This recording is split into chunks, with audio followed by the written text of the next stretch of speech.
I started the working in the foundry 11 cents an hour.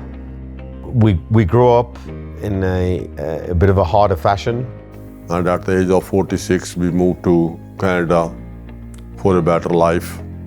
I had made my mind up that I was going to work with my father. He made the decision and we were going to go. It's as clean of a break as you can get. Different country, different family. But I had a trust on myself. I had a trust on my family. Whatever we do, we will do something together and we definitely make it a success. So coming in, not knowing anything about window and door products, not knowing anything about manufacturing, not knowing anything about Edmonton. We had 12 people in the business at the time when we took over the business. I said, we'll do whatever it takes together. You don't have a time to look at the challenges. There was no blueprint. It was head in, 2 feet in, all in from cash.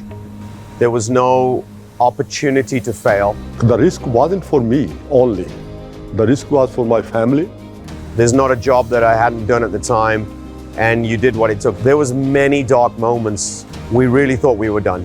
And it was like all odds were against us. Everything seemed to be crumbling and failing.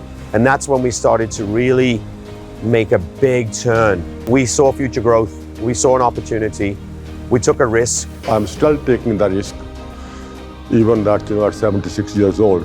The main thing they've probably learned with the years that they've seen the business grow and the family grow is you just learn to work smarter, not harder.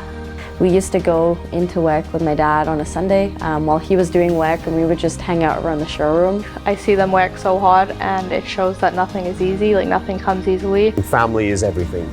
Without family, we don't appreciate nothing, right? Family's number one.